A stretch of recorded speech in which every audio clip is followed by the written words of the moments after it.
우리 주 예수 그리스도의 아버지 하나님을 찬송하리로다. 그의 많으신 긍휼대로 예수 그리스도를 죽은 자 가운데서 부활하게 하심으로 말미암아 우리를 거듭나게 하사 산 소망이 있게 하시며,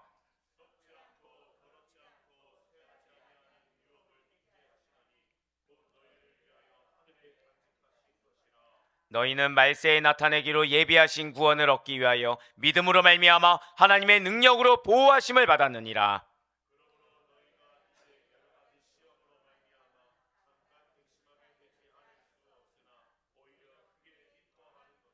너희 믿음의 확실함은 불로 연단하여도 없어질 금보다 더 귀하여 예수 그리스도께서 나타나실 때에 칭찬과 영광과 존귀를 얻게 할 것이니라.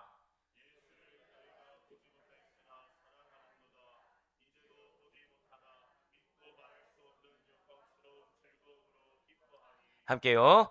믿음의 결국 곧 영혼의 구원을 받음이라. 아멘. 할렐루야.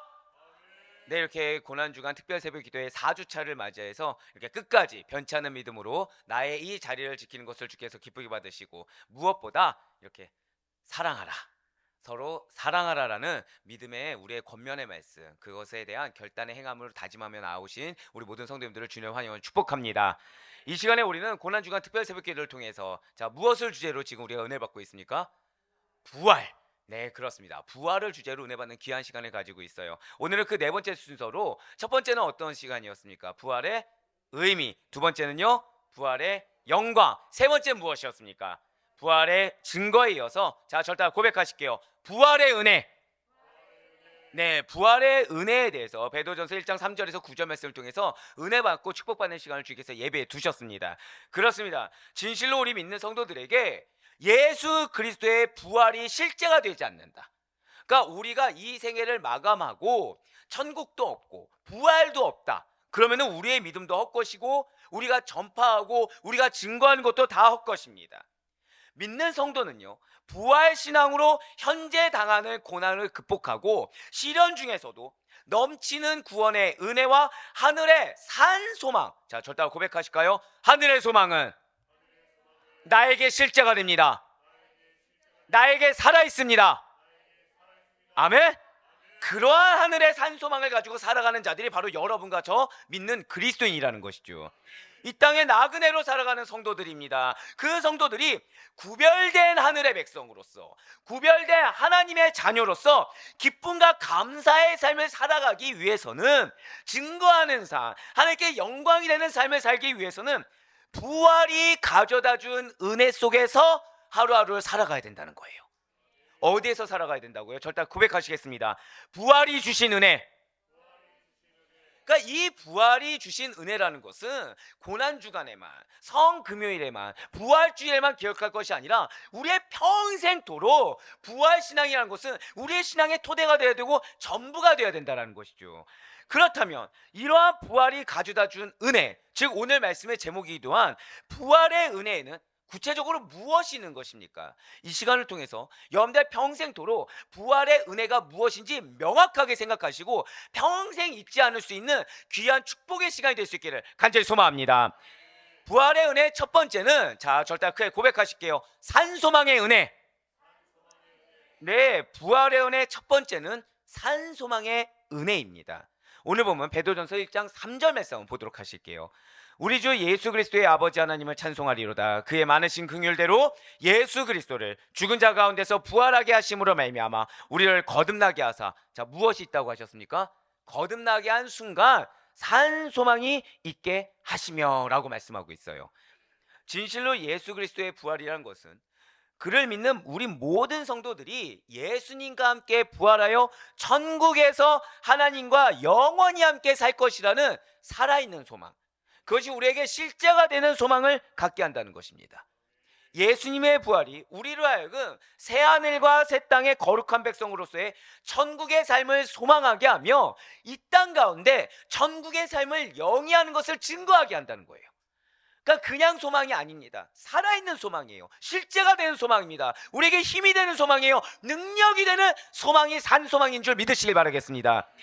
재림의 천국에서 살아갈 것이라는 산소망, 그것을 이 땅 가운데 맛보며 이 땅 가운데 그 믿음으로 굳건히 살아가게 하는 산소망이 바로 여러분과 저의 것입니다. 이 소망이 다른 누군가가 아닌 바로 나에게 있다라는 거예요. 그래서 시편 기자는 이렇게 증거하고 있습니다. 시편 39편 7절의 말씀입니다. 주여, 이제 내가 무엇을 바라리요? 나의 소망은 주께 있나이다. 진정한 산소망이 무엇입니까? 지금 시편 기자는 진정한 산소망이 무엇이라고 선포하고 있나요? 우리의 모든 소망이 누구에게 있다는 거예요? 주님께만, 하나님께만 있다는 겁니다. 예수 그리스도께 있다라는 거예요. 해 아래 인생, 해 아래에 속한 인생이 소망이 아닙니다. 이 세상을 넘어서요, 이 세상의 만물을 주관하고 계시고 영원히 살아계신 주님, 우리를 알 수 없는 크고 은밀한 비밀 가운데 가장 선하고 가장 합당하며 자격 없는 자에게 주시는 그 하나님, 거기에만 참된 유익과 소망이 있다는 거예요. 그 무엇도 우리를 기쁘게 할 수 없습니다. 하지만 소망을 오직 주님께 두는 것만이 바로 부활 신앙을 가진 성숙한 성도라는 사실을 증거한다는 거예요. 성숙한 성도의 증거가 무엇이다? 소망을 주님께만 두는 것입니다. 소망을 부활 신앙에 둔다라는 거예요. 진실로 부활 신앙을 가진 성도는 알파이자 오메가이신 예수 그리스도로 말미암아 썩지 않고 쇠하지 않는 산소망을 가지게 됩니다. 그리하여 날마다 잘 기억하셔야 돼요. 성령의 능력으로 평강과 기쁨의 생활을 하게 된다는 거예요. 성령의 능력이 어떠한 자에게 임한다고요? 산소망이 있는 자에게 임한다는 거죠. 성령의 능력으로 말미암아 평강과 기쁨의 삶을 영위할 수 있는 것은 전제 조건이 무엇이라고요? 산소망인 것입니다. 살아있는 소망, 부활의 소망인 거예요. 부활의 주, 생명의 주를 믿는 자들은 영생을 선물로 받은 자들입니다. 그래서 영원한 생명의 은혜를 누리며 살아가다 보니 영원한 생명의 은혜의 그 초점 포커스가 어디겠습니까? 부활이라는 거죠. 저천성이라는 것입니다. 이 땅 가운데 부활의 주로 오시 예수 그리스도가 소망이 되고 그것을 소망으로 부여잡은 자들이 영원한 생명의 은혜가 무엇인지 참되게 누리며 살아간다는 것이에요. 앞뒤 좌우 사방에서 여러분과 저를 곤고하게 할 수 있습니다. 우리의 눈을 연호시키고 다급하게 만들 수 있어요. 내 어깨를 짓누를 수 있습니다. 하지만 하늘로부터 내려오는 영생의 소망, 나를 사용하시겠다, 나와 영원히 동행하시겠다, 나를 반드시 부활 가운데 영생의 부활로 인도하시고 저 천국에서 함께하고 하시겠다는 산소망의 은혜로 말미암아 우린 그 모든 것을 이겨낼 수 있어요. 왜요? 지금 내가 어떤 상황을 격리하는 것이 중요하지 않습니다. 그럼에도 불구하고 믿음으로 가는 거, 그럼에도 불구하고 소망을 놓치지 않는 거. 할렐루야. 자, 주님이 우리에게 무엇을 보고 계시다고요? 믿음뿐만 아니라 무엇을 보신다고요? 산소망을 붙잡고 있는지 아니면 내가 지금 죽은 소망을 붙들고 있는지 그것을 보신다는 거예요. 우리가 믿고 의지하는 그리스도, 우리 가운데 살아계신 그리스도, 우리를 도우시고 붙드시는 그리스도께서 사망 권세를 상대로 승리하고 부활하셨습니다. 이러한 진리, 바로 이러한 사실로 말미암아 재림을 기대하는 산소망, 주님께서 승리하셨기 때문에, 그 승리하신 주님께서 부활하셨기 때문에, 부활하심으로 말미암아 참된 승리를 거두셨기 때문에 그 승리가 나의 것이고 나 역시 마찬가지로 부활하사 영생 복락을 누릴 것이라는 산소망이 여러분과 저에게 주어졌으면 반드시 믿으시길 바라겠습니다. 진실로 우리 주님께서는 이러한 산소망의 은혜 속에서 그리스도의 재림과 그날에 있을 영광스러운 영생의 완전한 구원만을 바라보며 살게 하신다는 거죠. 그래서 이 땅 가운데 살아있는 우리의 모든 상황을 영적으로 분별하시게 한다는 거예요. 구속사적인 관점에서 보게 하십니다. 궁극적으로 저 천사형, 우리가 부활하는 저 영생을 누리는 그때를 기점으로 바라보게 하신다는 거예요. 그러니 바로 꺼놓기는 정말 주님께만 소망을 두시길 바라요. 영생의 소망, 재림의 소망, 바로 산소망이 날로 새롭게 되는 그 은혜가 가득한 우리 모든 성도님 될 수 있길 간절히 소망합니다. 절대 놓치지 말아야 될 소망이 무엇이라고요? 산소망이라는 거예요. 산소망이 무엇이라고요? 재림의 소망입니다. 부활의 소망입니다. 영생의 소망인 줄 믿으시길 바라겠습니다. 이러한 부활의 은혜 두 번째는 하나님의 능력으로 인한, 자, 저따가 고백하실게요. 나의 삶은 반드시 변화됩니다. 이런 삶의 변화의 은혜라는 거죠. 정말 중요한 부분입니다. 자, 오늘 보면 베드로전서 1장 5절과 6절 말씀 보시길 바래요. 너희는 말세에 나타내기로 예비하신 구원을 얻기 위하여 믿음으로 말미암아 하나님의 능력으로 보호하심을 받았느니라. 그러므로 너희가 이제 여러 가지 시험으로 말미암아 잠깐 근심하게 되지 않을 수 없으나 오히려 크게 기뻐하는도다. 아멘. 자, 지금 5절 6절 볼 때 여러분들 어떤 말씀이 딱 이렇게 마음에 와닿으십니까? 아마 대다수가 하나님의 능력으로 보호하심을 받았느니라, 이 부분이 외면되지 않을 거예요. 왜요? 나에게 지금 필요한 것이 무엇이 필요합니까? 현실적으로 능력 필요하거든요. 보호하심 필요하거든요. 자, 그런데 중요한 것이 있죠. 주님의 부활은 우리 믿는 자로 완전한 구원을 얻기까지 하나님의 능력으로 보호하심을 받게 한다는 거예요. 보호하심의 은혜를 얻게 한다는 거죠. 무엇이요? 우리가 보호하심의 은혜를 받게 한 그 원동력이 어디 있다고요? 주님의 부활이라는 것입니다. 그것을 믿는 믿음이라는 거예요. 부활의 산 소망이 있는 그리스도인들은 부활하신 예수 그리스도로 말미암아 거듭났을 뿐만 아니라 하늘의 유산을 받는 자들인 것입니다. 말세에 나타날 최종적인 구원을 이루는 과정에 있는 자들이 바로 여러분과 저 믿는 성도 그리스도인이라는 것이죠. 그렇기 때문에 성도라고 한다면, 그리스도인이라는 타이틀을 가졌다고 한다면, 이 세상에서 믿음의 여정을 걸어가는 동안에 그들의 삶이 산 소망이 있는 자들답게 변화하는 놀라운 은혜를 받게 된다는 거예요. 어떤 은혜요? 산 소망이 있는 자답게 변화한다는 것입니다.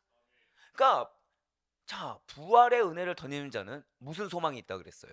산 소망이 있다 그랬죠. 그러면 그 산 소망이 있는 자들은 반드시 무엇이 된다는 거예요? 변화되게 된다는 것입니다.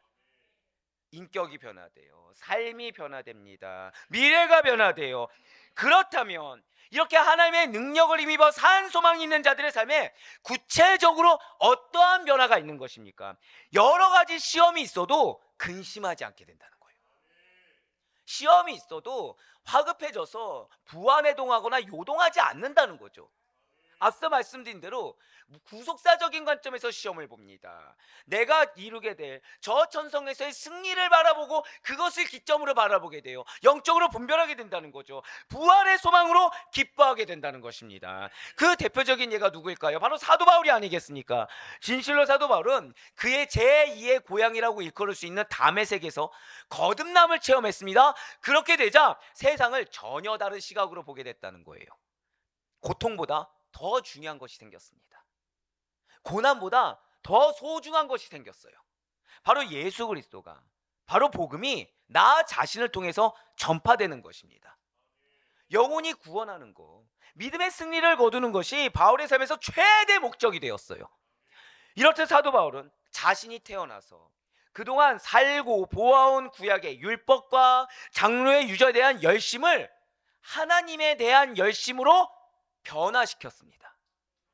사도 바울은 부활하신 예수 그리스도로 인해서 구원의 시대요, 은혜의 시대가 도래했음을 깨달았다는 거죠. 그렇습니다. 지금 무엇이 변화된 것일까요? 절대 고백하실게요. 바울의 역사관. 자, 지금 바울의 변화 첫 번째가 무엇이 변했다고요? 바울의 역사관의 변화가 생긴 거예요. 우리의 인생의 변화, 우리의 삶의 변화 첫 번째가 지금 무엇이라는 것입니까? 역사관의 변화라는 거예요. 사랑하는 여러분들, 굉장히 어려운 질문 한번 드려보겠습니다. 이 세상을 누가 창조하셨습니까? 우리의 역사관은 그렇게 변화된 거예요. 믿지 않는 자들은 무엇을 믿습니까? 진화론을 믿어요. 무신론을 믿습니다. 설화를 믿어요.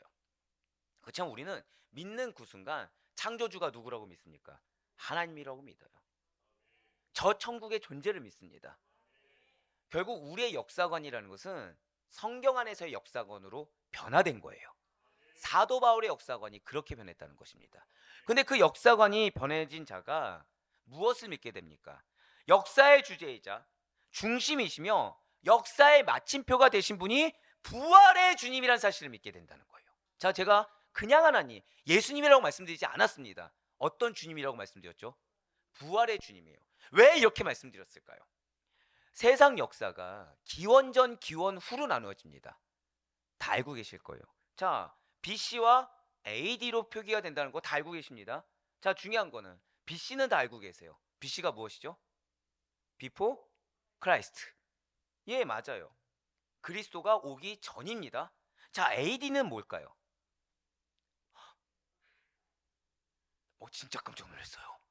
진짜 깜짝 놀랐습니다. 거의 지금 제가 설교가 아니고 양육에서 박수 쳐드렸을 거예요. 왜냐면 많이 모르시거든요. 우리 주님의 해라고 해요. AD가 무엇이라고요? 우리 주님의 해라고 해서 아노도민이라는 라틴어입니다.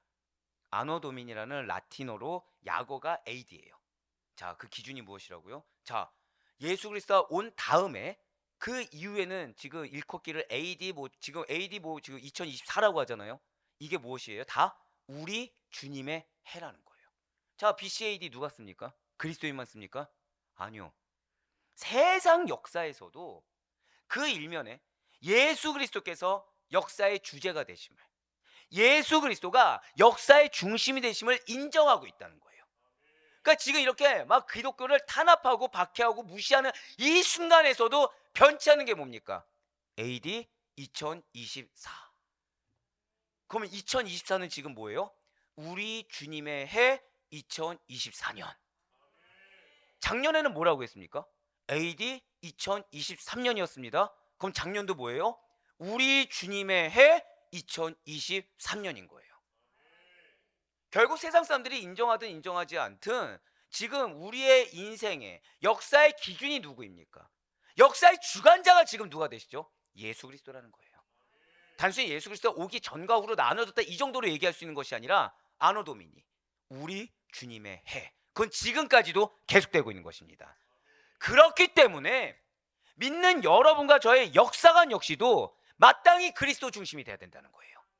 그냥 관념적으로만 알아서 되는 것이 아니라 실제적으로 지금 이 순간에도 하나님의 해, 예수 그리스도의 해를 이뤄가시는 주님이 나의 주님이라는 사실을 믿으시길 바라겠습니다.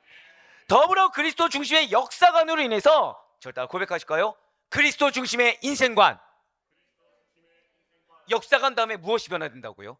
그리스도 중심의 인생관으로 변화돼야 된다는 것이죠. 자, 아노도민이라는 역사관으로 우리가 이제 인식이 돼서 변화가 됐다고 한다면 그 다음에는 인생관으로 반드시 변화가 돼야 된다는 것입니다. 진실로 사도 바울은 주님을 만난 뒤로 그동안 자신에게 유익하다고 여겨졌던 것과 자신과 관련한 모든 것을 다 해로 여긴다, 배설물로 여긴다라고 고백했어요. 담에색 도상에서 목동한 부활하신 예수 그리스도. 자, 그냥 예수 그리스도 아니죠. 어떤 그리스도? 부활하신 예수 그리스도, 영광스러운 하나님의 아들의 부활이 바울의 마음속을 넘치도록 충만하게 채웠다는 것입니다. 사도 바울은 이전에 추구하던 것을 나의 심령 가운데 두면 그리스도를 잃는 것이기 때문에 그 모든 것을 배설물로 여겼어요. 자, 이전에 추구하던 것을 심령에 두면 누구를 잃게 된다고요? 예수님을 잃게 됩니다. 역사의 주관자가 되시는 예수님을 잃어버리게 되고요, 우리의 인생의 주관자가 되시는 예수님을 잃어버리게 되는 거예요. 그래서 사도 바울은 그리스도를 얻기 위해서 가난도 참았습니다. 핍박도 즐거워하는 삶을 살았어요. 어떤 것도 이상하게 여기지 않았습니다. 어떤 것도 다 당연하게 여겼어요. 왜요? 나의 인생의 주인은 누구시기 때문에? 부활하신 주님이시기 때문에. 부활하신 주님이 나의 인생의 주님이면 누구도 부활하게 되는 것입니까? 사도 바울 자신도 부활한다는 확신이 있었기 때문에. 할렐루야. 그래서 그렇게 부활의 확신을 가졌기 때문에 부활의 은혜에 참여한 사도 바울은 그리스도의 고난에 동일하게 참여함으로써 마침내 부활의 영광이 이르도록 부활의 주님을 만난 자답게 인생관을 주님 중심으로 변화시킨 것입니다. 이렇게 하나님의 능력을 힘입어서 산 소망이 있는 자들의 삶에 일어나는 구체적인 변화라는 것은 역사관, 인생관만 있는 것은 아니라는 거예요. 자, 저를 따라 또 고백하실까요? 사명관. 네, 역사관으로 말미암아 인생관이 변화한 자들은 반드시 무엇의 변화가 있다? 사명관에도 변화가 일어난다는 것이죠. 진실로 사도 바울은 구약의 율법과 유대교를 지키기 위해서 그 열심이라는 것이 특별했던 사람입니다. 이렇게 자기 나름대로의 열심을 가지고 잘못된 대상에 대한 사명감이 투철했던 사도 바울을 부활하신 주님께서 친히 만나 주셨다는 것이죠. 이후에 사도 바울은요, 누굴 만나죠? 주의 제자 아나니아를 만났습니다. 자신을 이방인들의 유일한 사도로, 증인으로 삼으신 주님의 뜻을 깨닫게 되었다는 거예요. 그리하여 사도 바울은 교회를 멸하던 자리에서 교회를 세우는 자로, 예수 그리스도를 핍박하는 자리에서 예수 그리스도를 위해서 핍박받는 자로 살게 되었다는 것이죠. 자, 저따가 고백하실게요. 내가 교회를 세우는 자입니다. 내가 핍박받는 자입니다. 아멘? 자, 두 번째 우리 고백이 무엇이죠? 내가 어떤 자라고요? 핍박받는 자. 여러분들이요, 내가 특별히 그리스도를 위해서 하는 것인지 아닌 것인지 모를 수 있습니다. 근데 중요한 것은 최소한 그 순간에 나의 성품이나 나의 옛성품이나 나의 성향을 드러내지 않고 인내라도 한다면, 용납이라도 한다면 그 순간 그것은 누구를 위해 인내하게 되는 것입니까? 주님을 위해 인내하는 것이 돼요. 작은 것에부터 주님을 드러내시길 바랍니다. 작은 것에서부터 그것이 주님을 위해 받는 핍박으로 여겨질 수 있길 바라요. 왜요? 그것이 여러분들에게 부활의 증인으로 사는 증거가 되는 것입니다. 사랑하는 성도 여러분들, 사도 바울에게 일어난 이 같은 변화, 곧 사명감의 변화라는 것은 주님의 부활을 체험한 우리에게서도 분명히 일어나야 된다는 거예요. 하나님을 위한 삶이 아니라 자신을 위한 삶을 사는 자, 봉사하고 섬기는 삶보다, 그렇게 인내하고 헌신하는 삶보다 나를 높이 세우고자 하는 삶을 사는 것이 보통 사람들, 세상에 속한 사람들의 삶의 면모입니다. 그러나 부활하신 그리스도를 체험하는 자는 나를 위한 것이 아니라 하나님을 위해서, 타인의 유익을 위해서 힘쓰는 삶을 살아요. 왜 타인의 유익입니까? 그 영혼이 구원받는다고 한다면, 그 영혼의 구원과 예수 그리스도를 만나서 믿음이 성장하기만 한다면 나과 나의 모든 것을 포기하는 그 영혼의 영적 유익을 위해서 힘쓰는 삶을 산다는 것이죠. 그것을 위해서 모든 것을 아끼지 않습니다. 더 나아가 나의 목숨까지도 아끼지 않는다는 거예요. 아니, 어떻게 이렇게까지 할 수가 있단 말입니까? 사람인지라 감정이 없을 수 없는데 어떻게 이렇게까지 할 수 있다고 당연하게 우리에게 지금 주님께서 선하고 계신 것입니까? 부활의 빛으로 말미암아 이제 앞으로 무엇을 내가 해야 될지, 무엇이 진정으로 주님을 위해 살아야 하는 삶인지를 밝히 알 수밖에 없다는 거예요. 성령님께서 부활의 빛을 비춰주십니다. 성령님께서 우리의 나아갈 바를 알려주신다는 거예요. 그래서 내가 불편해하든 불편해하지 않든 성령님은 계속 우리에게 노크를 하십니다. 이렇게 해야 돼, 저렇게 해야 돼, 말하지 말아야 돼, 참아줘야 돼, 품어줘야 돼, 헌신해줘야 돼, 이 순간은 담대히 선포해야 돼. 그래서 내가 주님을 위해서, 영혼의 유익을 위해서 무엇을 해야 될지 알 수밖에 없다는 거예요.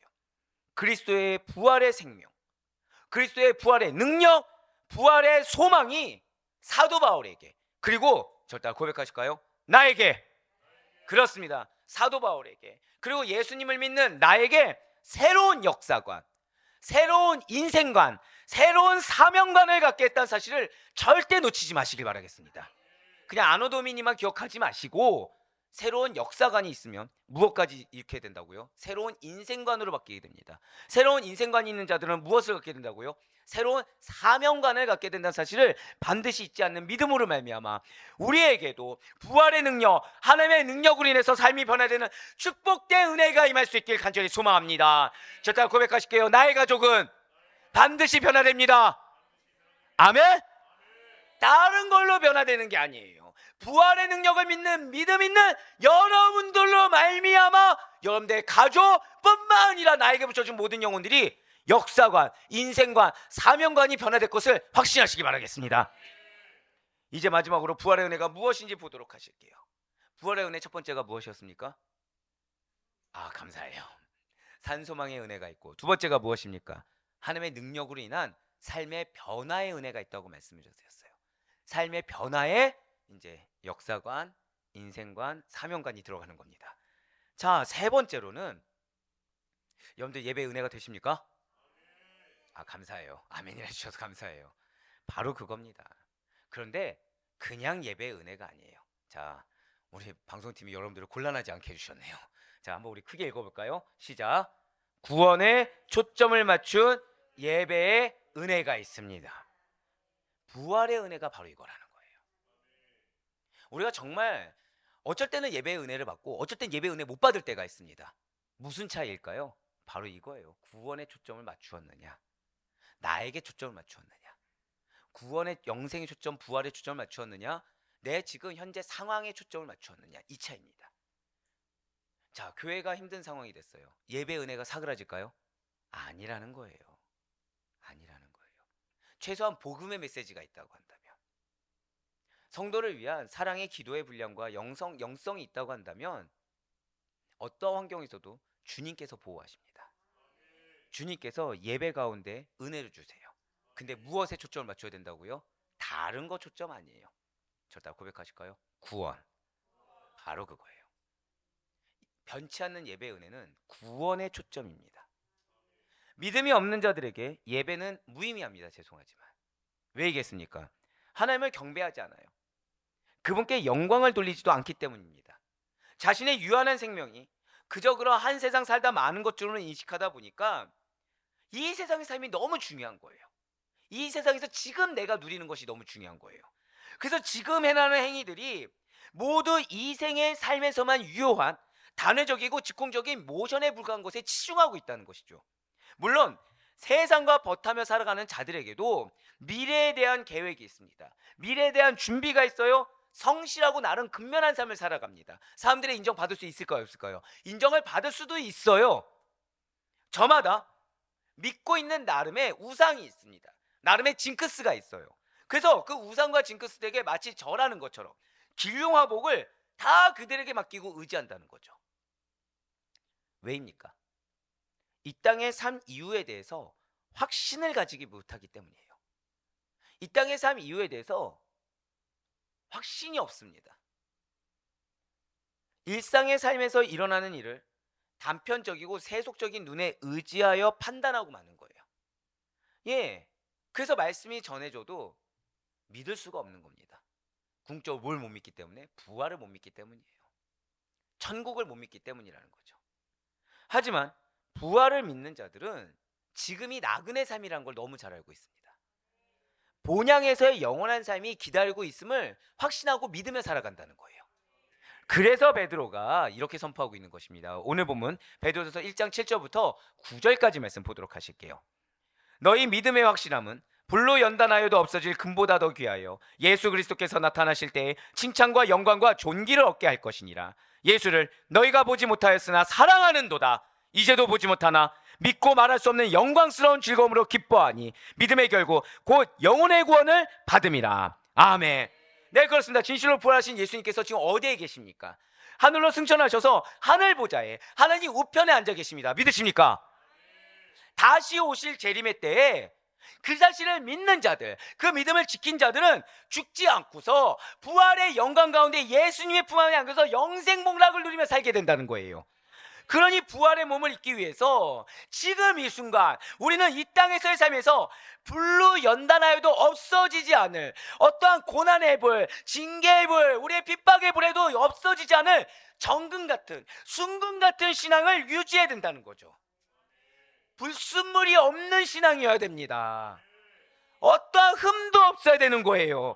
우리를 위해 죽으시고 우리를 위해 다시 예수님에 대한 사랑으로 인해서 그 정금 같은 신앙을 위해서 삶이 예배가 되어야 합니다. 고통의 순간에도 변치 않고 지속되는 주의 사랑으로 말미암아 그 주의 사랑의 감복함으로 말미암아 역경을 이기고 승리하는 자들이 되어야 된다는 거예요. 고난 가운데 예배의 삶을 체험하시길 바랍니다. 마음의 허다한 시험 가운데서도 예배의 영광을 누릴 수 있길 바라요. 고난 중에서도 예수 그리스도로 인한 기쁨, 역설적인 기쁨을 누리는 자들이 바로 부활의 감격을 안고 살아가는 바로 여러분과 저인 것이에요. 환난 가운데 슬퍼하지 않을 수 있습니다. 왜인 줄 아십니까? 분별을 주시는 거예요. 환난 가운데 믿음의 승리의 길이 무엇인지 밝히 비춰주시는 것입니다. 어제 말씀드린 대로 예수님을 향한, 부활을 향한 허다한 루머와 가설이 있더라도 흔들리지 않을 수 있는 거예요. 왜요? 진리가 있기 때문에, 변치 않는 팩트가 있기 때문에. 그래서 흔들리지 않습니다. 그 흔들리지 않는 가운데 우리의 삶이 늘 항상 감격의 삶이 되어 능력의 삶이 됩니다. 은혜의 삶이 되는 것입니다. 할렐루야. 증거를 보여주신다는 거예요. 부활을 믿고 사는 자들이 걸어가는 길마다 르호봇이 무엇인지 경험하게 하신다는 거죠. 부활을 믿는 자들이 걸어가는 삶마다 여호와 이레가 무엇인지 경험하게 하신다는 겁니다. 근데 우리가 만약에 부활을 믿지 못하고 우리가 의심하고 살아간다면 우리의 우선순위는 뭐가 됩니까? 부활을 믿을 수밖에 없게끔 만드신다는 거예요. 믿음을 가질 수밖에 없게끔 먼저 만드신다는 겁니다. 때로 예수님을 믿는다고 하면서 부활이 그들의 삶에 예배가 되지 못하고 실제가 되지 못하는 경우가 있습니다. 하지만 사랑하는 우리 모든 성도 여러분들, 부활이 우리 모두에게 정말 어떤 관념이나 환상이 아니라 실제가 될 수 있길 바랍니다. 오늘 이 말씀을 절대 놓치지 마시길 바래요. 지금 고난주간 동안 우리가 부활을 주제로 말씀을 선포하고 있습니다. 사실 목회자로서 이렇게 부활을 하는 주제 설교가 쉬울까요, 어려울까요? 굉장히 어렵습니다. 쉽지 않아요. 쉽지 않아요. 근데 하나님은 여러분들을 사랑하십니다. 그래서 여러분들의 인생의 평생에 이 부활 신앙이 더 이상 흔들리거나 모호하지 않기를 바라신다는 거예요. 어떠한 그냥 환상적인 걸로 치부해버린다든지 관념적으로 그냥 알고서 나의 삶에 실제가 안 되는 껍데기만 그리스도인인 것을 주님께서는 원치 않으십니다. 명확하게 알길 원하시고요. 그래서 여러분들을 만나는 누구라도 이 부활 신앙에 대해서 명확하게 깨달을 수 있길 바란다는 거예요. 진실로 부활을 믿는 자들은 그러한 하나님의 뜻 가운데 자신을 다시 살게 하시고 그러한 하나님의 뜻 가운데 영원히 살게 하실 주님, 생명을 주신 주님, 구원을 주신 주님을 위해서 그래서 하나님의 뜻 가운데 나를 산 제물로 드릴 수가 있어야 된다는 거예요. 이것이야말로 부활이 실제가 되는 삶인 것입니다. 나의 전인격과 나의 마음, 감정, 생각, 계획 그 모든 삶을 주님께 드림으로 말미암아 죽으나 사나 절대 고백하실게요. 나는 참된 예배자입니다. 바로 그렇게 살고자 하는 것이 부활이 실제가 되는 여러분과 저의 삶인 줄 믿으시길 바랍니다. 부활의 감격을 가지고 살아가는 저와 여러분의 예배된 삶은 죄인들을 구원하시기 위해서 자기 몸을 버리신 예수 그리스도에 대한 뜨거운 사랑을 고백하는 자리가 되고 그 사랑으로 말미암아 나 역시도 영혼을 사랑하는 자리가 되어야 된다는 거예요. 그래서 어제 수요 은혜배 가운데 이 고난주간을 위해서 주님께서 뭐라 말씀하셨습니까? 우리의 미션이 뭐라고 했죠? 서로 사랑하라. 진정 부활의 은혜는 구원에 초점을 맞춘 예배의 은혜, 사랑의 실천과 연결된다는 것을 절대 잊지 마시기 바랍니다. 따라 하시길 바라요. 부활의 은혜는 구원에 초점을 맞춘 예배로 나타납니다. 아멘? 결국 영혼을 사랑하는 것도 내가 뭐가 돼야 돼요? 내 삶이 구원에 초점을 맞춘 예배가 돼야 그 영혼을 사랑할 수 있는 거예요. 그래야 하나님을 존중할 수 있는 거예요. 그래야 내 삶을 통해서 예배를 통해서 하나님께 영광 올릴 수가 있는 것입니다. 무엇에 초점을 맞추라? 한 번 더 고백하실게요. 구원의 초점. 이것이 우리가 부활의 은혜를 받을 수 있는 비결된다는 사실을 절대 잊지 마시길 바랍니다. 진정으로 나를 구원하신 주, 오직 우리의 주님 되시는 예수 그리스도만을 사랑하는 뜨거운 마음으로 삶을 살아가시고 예배를 드리고 계십니까? 구원받은 자들의 예배는요, 진실로 주님에 대한 사랑으로 어쩔 줄 몰라, 그리고 그 사랑을 전하지 못해 안 달라 있는 진한 감격이 가득한 예배가 돼야 돼요. 그냥 그래 예배 드렸지, 뭐 나중에 은혜 주시겠지, 이거는요 당연한 게 아닙니다. 이게 우리의 예배는 늘 항상 감격이 충만해요. 우리의 예배는 늘 항상 깨달음의 은혜가 충만합니다. 우리의 예배는요 늘 항상 충만한데 회개의 은혜가 가득하고요, 결단의 은혜가 가득하고요, 감사의 은혜가 가득할 수밖에 없다는 거예요. 이 모든 걸 통치해서 어떤 은혜라고요? 절대 고백하실게요. 나의 삶에는, 나의 예배에는 부활의 은혜가 가득합니다. 아멘? 그렇습니다. 우리의 삶은, 우리의 예배는 부활의 은혜가 가득해요. 그래서 우리는 기쁨으로 예배드릴 수 있습니다. 우리 그리스도인의 얼굴에는 항상 이 부활의 기쁨이 반사돼야 돼요. 죄송하지만 교회에 왔을 때 힘든 모습이 아니라 이 부활의 기쁨이 회복될 수 있는 자리, 부활의 기쁨을 누릴 수 있는 자리, 그로 말미암은 얼굴 가운데 기쁨과 희열이 넘쳐야 되는 것입니다. 자, 모르는 사람을 품는다. 쉽습니까? 어렵습니까? 불가능합니다. 정말 불가능해요. 모르는 사람이 딱 처음 왔는데 웃으면서 맞이한다. 세상에서 가능할까요? 거의 불가능해요. 어느 정도 노력상으로 할 수 있습니다. 근데 계속해서 그 영혼을 사랑한다? 불가능합니다. 근데 어떻게 가능하게 될까요? 내가 하는 게 아니기 때문이에요. 부활하신 주님 덕분에 할 수 있는 겁니다. 부활하신 주님께서 품으셨기 때문에 그 주님에 대한 사랑으로 감복된 자들만이, 그 주님으로 인한 감사로 감복된 자들만이 자, 어제 어떤 사랑이라고요? 내리사랑으로 전할 수가 있는 거예요. 내리사랑으로 나의 성향 그런 거 따지지 않고 앞에 있는 사람이 어떤 성향이든 감싸 안고 사랑하고 품어줄 수 있고 세워줄 수 있는 겁니다. 이 기쁨이 우리 얼굴에서 드러나야 된다는 거예요. 하나님께 기쁨을 드리는 것이 예배입니다. 진정 부활을 확신한다면 늘 그래서 기쁨으로 살고 늘 기쁨으로 예배 드려야 된다는 거예요. 이에 더해서 살아계신 주님께 드리는 예배라고 한다면 여러분들의 마음에 소망, 희망이 가득 차야 됩니다. 왜요? 주님께서 기뻐 받으셨어요. 그럼 그 기뻐 받으신 것에 대해서 주님께서 무엇을 하실까요? 응답해 주신다는 거예요. 그래서 우리 마음에 뭐가 있어요? 희망이 있을 수밖에 없다는 거죠. 부활이 무엇입니까? 죽음에서 소생케 된 것입니다. 죽음의 권세에서 승리케 된 것입니다. 죽음의 능력에서 회복된 것입니다. 소생하고 승리하고 회복되었어요. 그래서 부활은 희망사건이에요. 내가 이 땅 가운데 좌절하고 낙심하고 일어날 힘조차 없을 수 있습니다. 하지만 이 부활이 우리에게 희망의 사건이 되기 때문에 우린 소생케 돼요. 우린 회복해 됩니다. 우린 승리케 되는 것입니다. 부활을 믿는 그리스도인들은 그래서 소망의 사람이 되는 거예요. 희망의 사람이 되는 것입니다. 사람에게 있어서 죽음이라는 것은 절망이고 좌절이지만 믿는 여러분과 저에게 있어서 죽음은 더 이상 그런 존재가 아니에요. 죽음을 뛰어넘어서 부활할 것이기 때문에 죽음이라는 것은 절대 고백하실까요? 새로운 소망의 시작입니다. 아멘? 그래서 여러분들이 죽을 것 같은 그 환경, 정말 해결되지 않아서 야 큰일 났다고 여겨지는 그 환경은 무엇입니까? 절대 고백하실게요. 새로운 소망의 시작입니다. 아멘? 그래서 지금 여러분들 삶에 해결되지 않는 기도 제목, 아주 무거운 기도 제목이 있으면 무엇을 믿어야 되는 것입니까? 부활의 주님을 믿으세요. 부활의 예수 그리스도가 전부가 되세요. 그분이 죽음에서 어떻게 되셨다고요? 소생케 되셨습니다. 죽음에서 어떻게 되셨다고요? 회복되셨습니다. 죽음에서 어떻게 되셨다고요? 승리하셨습니다. 이것이 여러분들의 것임을 믿으시길 바랍니다. 그렇습니다. 사람에게 있어서 부활은 희망의 사건이 될 수가 있는 거예요. 믿든지 믿지 않든지 예수님을 믿는 자들은 반드시 부활할 것입니다.